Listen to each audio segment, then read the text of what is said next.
par parler un peu du vécu que de moi face au Rav. Je l'ai connu comme un être blond, jeune, fort, très beau. Il n'avait pas la tête d'un juif. Il avait des yeux d'un bleu profond.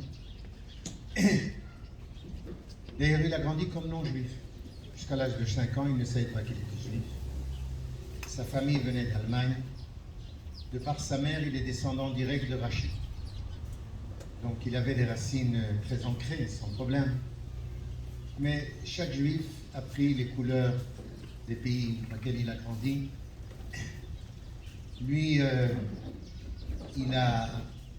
il appartenait donc à une famille allemande qui a fui l'ère hitlérienne et s'est réfugié en Belgique.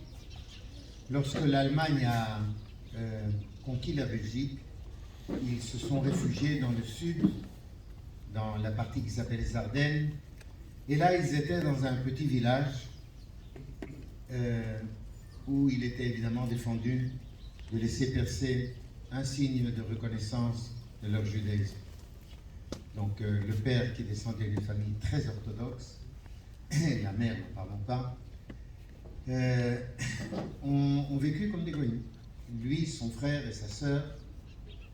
Et son père a rejoint la résistance dans les Ardennes belges. Il a été pris par les Allemands et il a été déporté dans un camp non loin de Toulouse, à Gurs, où, pour uniquement mettre en évidence la connaissance du père, c'est un camp de déportés, un camp de déportation, où les gens n'étaient pas tués systématiquement, mais ils mouraient tout simplement pour des raisons sanitaires, pour les mauvaises raisons sanitaires ou de faim. Et les gens mouraient les uns après les autres. Lui, le père, avait pris Rabbi Aryeh Zuckerman avait pris le rôle de Oved social. C'était un homme extrêmement proche de la communauté. Et lorsque Pessah est arrivé, lui et encore une personne ont gravé dans du bois des lettres hébraïques avec de l'encre qu'ils ont obtenue de cendres de papier. Ils ont fabriqué de l'encre et ils ont imprimé une Agada entièrement. Cette Agada se trouve à Yad Vashem et s'appelle la Agada de Gurs. C'est la famille du Rav Tzukor. C'est de là qu'il vient, la sortie d'Égypte. Je vous raconte cette histoire parce que je vais vous parler de la sortie d'Égypte et je vais vous parler de vous et pas uniquement du Rav Tzukor. Quand j'ai eu 14 ans, le Rav Tzukor a pris ma sœur en épouse. Il était évident que je viendrais au mariage. Il était évident pour tout le monde, sauf pour lui. Et donc, je n'ai pas assisté au mariage de ma sœur, parce que pour lui, il était évident que quelqu'un qui vient en Israël ne ressort pas du pays. Pour les parents, c'était différent. Ils pouvaient faire, ils pouvaient rien faire. Les parents devaient travailler, devaient vivre. Mais le petit, c'était moi. Pourquoi devait-il venir si c'était pour repartir? Donc, je n'ai pas assisté au mariage de ma sœur. On m'a envoyé dans un camp du Bnei Akiva en Angleterre. Et ce n'est qu'un an plus tard que j'ai pu monter en Israël. Je me doutais que j'allais revenir en Belgique, puisque j'avais un billet aller-retour, mais c'était sans savoir que le Rav Zuckerman avait son plan. Et il m'a fait rencontrer le Rav Drukman, une figure célèbre en Israël, qui lui-même avait été chalier dans un des camps du Bnei Akiva. Et il a fait en sorte que je puisse être reçu à la yeshiva.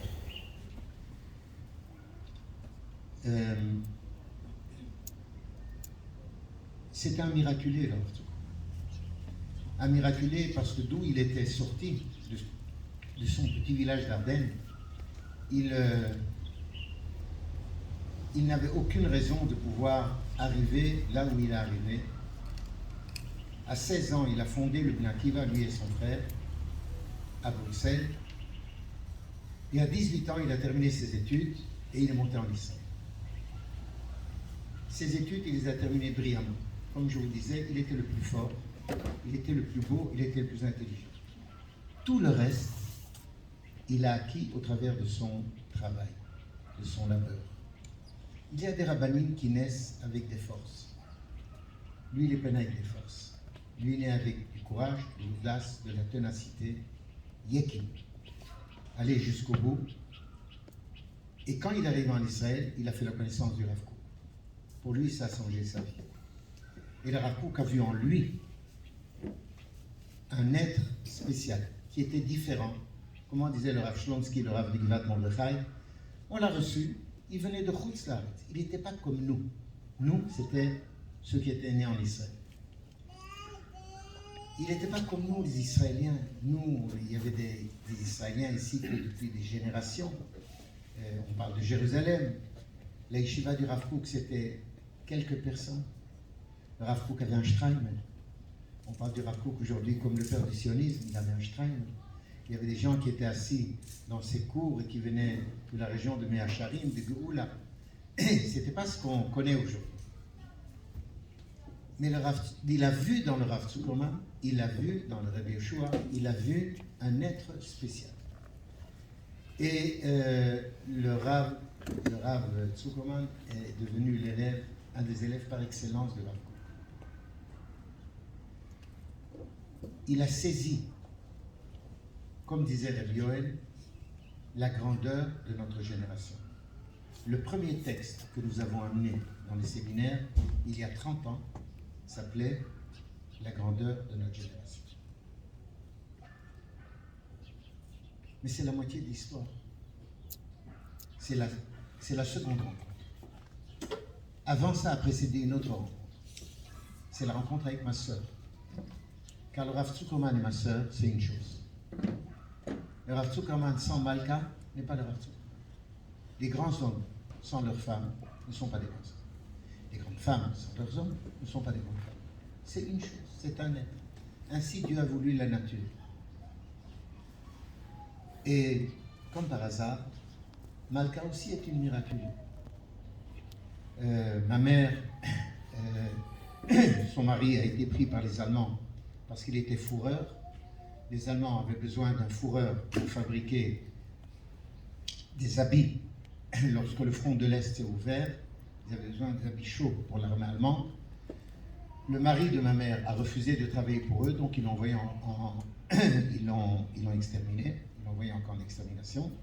Et ma mère s'est réfugiée dans un petit village près d'Anvers, où elle était avec Malka, qui avait 1 an et demi. Et un jour, elle a rêvé. Elle a rêvé que les Allemands la poursuivaient. Alors le lendemain, elle est montée sur son vélo, elle est partie chez ses parents qui étaient cachés dans une cave en Anvers.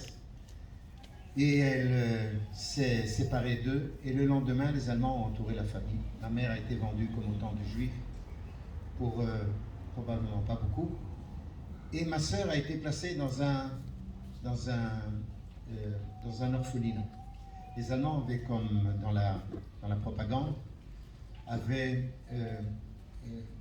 la volonté de prouver qu'ils ne faisaient de mal à personne.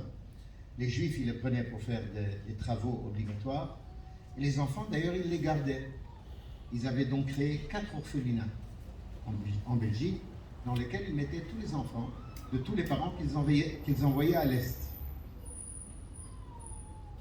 Et ma sœur était dans l'orphelinat. Ce que la propagande ne disait pas, évidemment, c'est que tous les quelques mois, les Allemands vidaient l'orphelinat, et envoyaient les enfants dans des camps d'extermination aussi. La veille où ils étaient sur le point de vider l'orphelinat, la résistance belge a vidé les 4 orphelinats des enfants juifs, a trouvé des familles. Certains ont été chez les Goïms. Ma sœur a eu la chance d'être reprise par la sœur de ma mère, sa tante. Et elle est restée en vie. Elle était miraculeuse. Quand ma mère est revenue d'Auschwitz, ma sœur ne la connaissait pas. Mais ma mère avait un cadeau. Quand l'armée russe avait libéré les camps, ma mère était rentrée dans une des maisons allemandes et elle avait pris une grande poupée qu'elle a traînée tout le temps où elle a été en camp de rééducation. Ils ne pouvaient pas les renvoyer en Belgique avant qu'ils soient un peu rétablis. Elle a gardé ces poupées, c'est ce qui a permis les retrouvailles. Quand on raconte des histoires à nos enfants, ils nous regardent avec des grands yeux. Mais cette histoire, c'est la nôtre.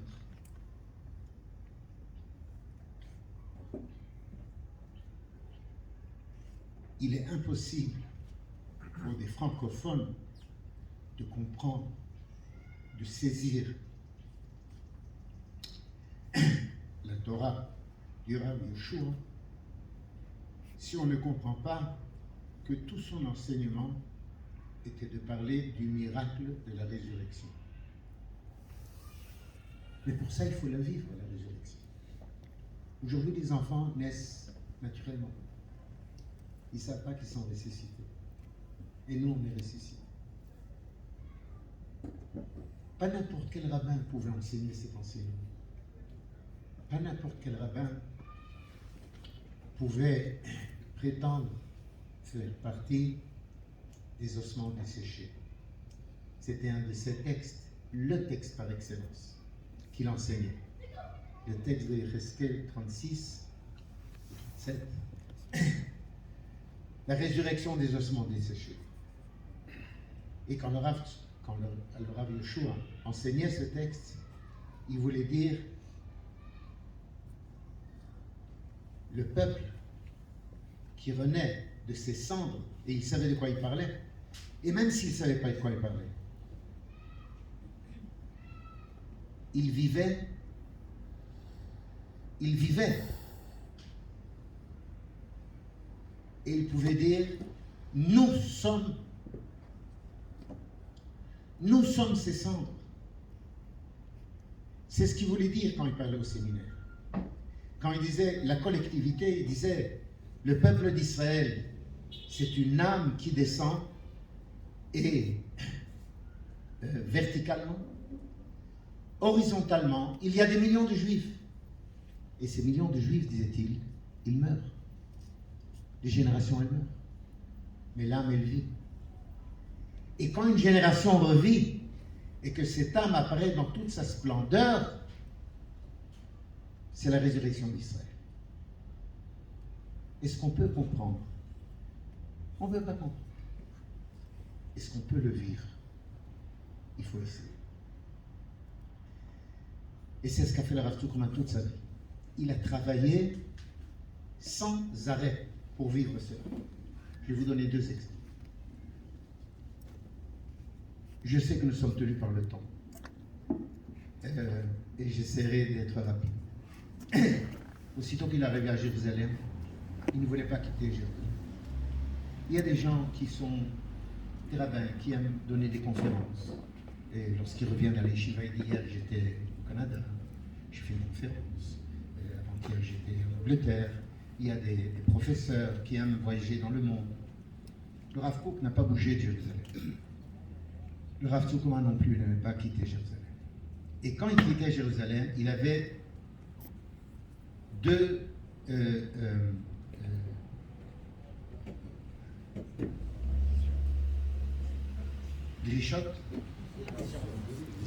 exigences. La première, c'est qu'il puisse prier en minyan.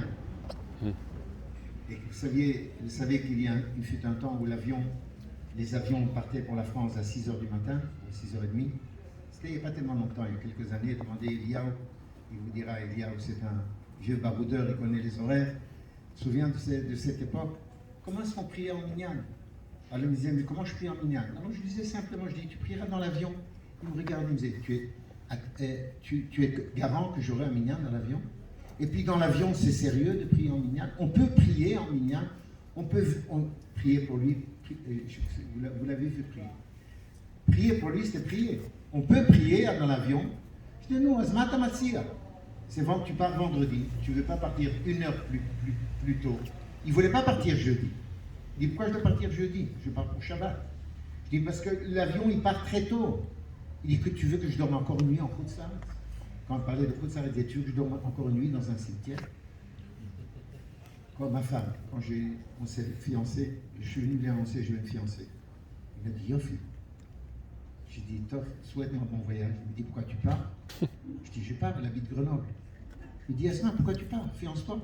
Je Je dis, mais comment je lui fiance? Je lui donne une bague. Il dit, envoie-lui une bague par la poste. Non, mais c'était pas une blague. Pour lui, il vivait ça.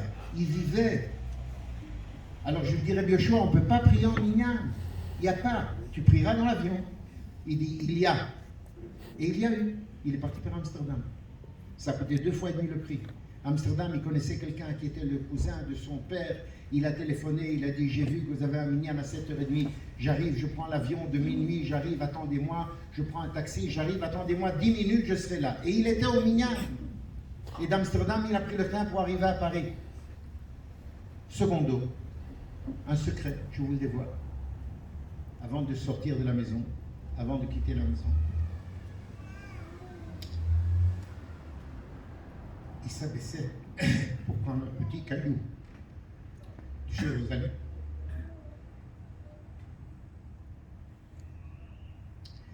Et il partait avec le caillou dans sa poche pour que Jérusalem ne le quitte pas. Et il avait un accord avec la pierre qu'il la remettrait à sa place. Je t'abandonnerai pas en route ça. Il aimait Jérusalem. Il aimait Eretz Israël. Parce que c'est un miraculé. Parce que pendant des millénaires, on a voulu y arriver, on n'a pas pu. C'est ça qu'il a voulu enseigner. Et c'est pourquoi il disait, je l'ai entendu à Nice, vous ne l'avez pas connu, mais je ne vous dirai pas le nom du rabbin. J'étais avec lui à côté, j'étais blanc, terrifié. Monsieur le rabbin, vous n'encouragez pas vos fidèles à monter en Israël. Monsieur le rabbin, vous collaborez avec les ennemis de nos peuples. À cause de vous, notre peuple est décimé. Le rabbin était livide. Il a fait tchouva, d'ailleurs, il est monté plus tard. Et son fils aujourd'hui est un grand sioniste. Il partait en France comme une akrava. Korban, Akedat, Yitzra. Il partait pour vous. Il partait parce qu'il se disait combien de gens sont capables de transmettre le message. Quel message? Nous sommes des miraculés. Nous sommes des ressuscités. Combien de gens parlent français? Combien de gens ont grandi comme des goïms? Combien de gens ont connu la sortie, le revécu, le recouvrement des ossements desséchés? Moi, je l'ai connu. Moi, je l'ai senti. Moi, j'ai vu le Rav Kook qui m'a dit, le peuple qui ressuscite, c'est l'époque messianique. Et chacun doit faire ce qu'il peut pour faire sortir la lumière. Alors il a dit, moi je dois. Alors il sortait. De temps à autre, il disait, je vous en veux. À cause de vous, je dois sortir. Si vous étiez venu tout seul, j'aurais pu rester à la maison. Et il sortait. J'ai des dizaines d'histoires à vous raconter. Je vais vous raconter une histoire qui, à mon avis, n'est pas très connue, mais qui est très d'actualité. C'est une lettre que je tiens et qui a été diffusée après le meurtre d'Halimi. C'était le prénom d'Halimi? Ilan. Le Rav Zuckerman, et après le meurtre d'Ilan Halimi, il y a eu une aliyah, une grande aliyah. Et il y a un rabbin qui est à la tête du conseil éducatif des rabbinim francophones en Israël. Un rabbin connu. Je ne vous dirai pas son nom. Lui non plus, il n'a pas dit son nom. Qui était à la tête d'un conseil qui contrôlait à distance. C'est un ancien rabbin qui était un ancien dayan qui venait de France. Il contrôlait à distance. Il pouvait parler à tous les rabbins de toutes les communautés de France. Et il écrit comme ça. Nous sommes très préoccupés par la aliyah massive de France, en raison des graves événements actuels. Et préoccupés. Même chez les Haredim, la aliyah est souvent plus un engouement qu'un choix raisonné et qui risque d'occulter les précautions nécessaires à la aliyah. Il est plus urgent que jamais de faire passer le message qu'on ne peut entreprendre la aliyah qu'à condition d'avoir bien choisi son lieu de résidence et l'école de ses enfants. Il faut mettre en garde ceux qui idéalisent la aliyah, pensant avoir la solution pour la parnassa, le kollel et l'éducation, et bien sûr la sécurité. Rav Steinman, consultés aujourd'hui recommandent de ne pas se précipiter et de tenir compte des possibilités de Parnassa. C'est pas le Rav Stein qui a écrit ça, il a écrit ça en son nom. Okay? Il faut également mettre en garde du fait que la gente juive dispose de fonds importants au Olim et les dirige non seulement vers les territoires, mais promet un environnement religieux loin de celui recherché par vos élèves. Le Kitso, ne montez pas. Le Rav Zuckerman est sorti en guerre. C'est le seul Rav francophone qui est sorti en guerre pour les Olim de France. Pas seulement après cet événement, de toujours. De toujours. Allant dans des Yishuvim, demandant, vous devez accepter des Olim, allant dans des villes, allant parler, en donnant des cours Shabbat. Jamais il n'a manqué à une occasion d'aller essayer d'ouvrir les cœurs de gens qui disaient pourquoi on doit faire tellement d'efforts, ils auraient pu venir seuls, pourquoi ils viennent en retard. Non, il faisait Geulat Israël. Et qu'est-ce qu'il enseignait? Rambam. Où est-il marqué Rambam? Où est-il marqué le Mashiach dans la Torah? Nulle part. La notion Mashiach n'existe pas dans la Torah. Il n'y a pas de Mashiach. Moshe est Mashiach. Et après Moshe, il n'y a pas de Mashiach. Tout ce qui a marqué, c'est dans la loi orale. Quoi, il y a dans la loi écrite, il n'y a pas marqué Mashiach, c'est possible qu'il n'y a pas la fin d'un projet divin dans la loi écrite, c'est possible ça? Rambam dit non, c'est pas possible. Évidemment, c'est marqué Mashiach dans la Torah. Où est-il marqué? Va'aya im yeridachacha biktseh hashamayim misham yikabetzcha Hashem elokecha umisham yikachecha. Et si tes dispersés seront aux quatre coins du ciel, de là l'Éternel te fera revenir. Ça, dit le Rambam, c'est la source du Mashiach. Et ça, disait le Rav Zuckerman à toutes les communautés qu'il a visitées. Vous voyez les Juifs revenir? Quoi, vous ne voulez pas être associés au Mashiach? Vous ne voulez pas être associés à la rédemption? Les gens étaient emportés. Les gens disaient, les gens nous recevaient. Pas comme des Olim, mais comme des frères.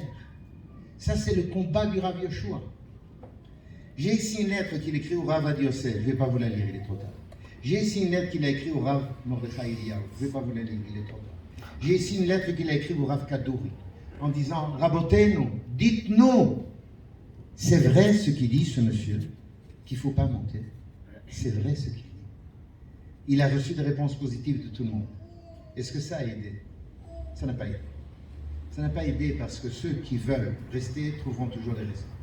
Je voudrais terminer en disant, je crois que le Rav Yoshua, il nous a donné des directives, il nous suivait, il suivait de très près tout ce que nous faisions. On devait donner des comptes rendus, je ne vais pas vous rentrer dans les détails, mais il disait, des gens qui ont une parnassa en France, pas des gens qui sont au chômage, pas des gens qui vivent de la société en France, des gens qui ont une parnassa en France, il faut les aider à monter. La seule chose qu'il faut faire, c'est les aider à trouver des solutions de chinour. Parce que la parnassa, s'ils ont eu la parnassa en France, c'est que l'Éternel les aime bien. S'ils ont eu la parnassa en France, c'est que l'Éternel a fait un pacte avec eux, en disant, vous travaillez, et de toutes les façons, c'est moi qui vous donne la parnassa. Et s'ils le font là-bas, ils le font ici. Le chinour, ils ne peuvent pas le faire de là-bas. Il faut que nous le leur donnions d'ici. Et toute l'ALIA de groupe était centrée sur cela, sans faire de calcul.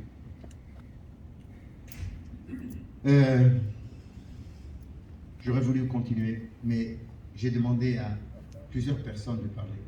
Quelques minutes. Daniel, tu veux ajouter. Ensuite, Cathy est arrivée.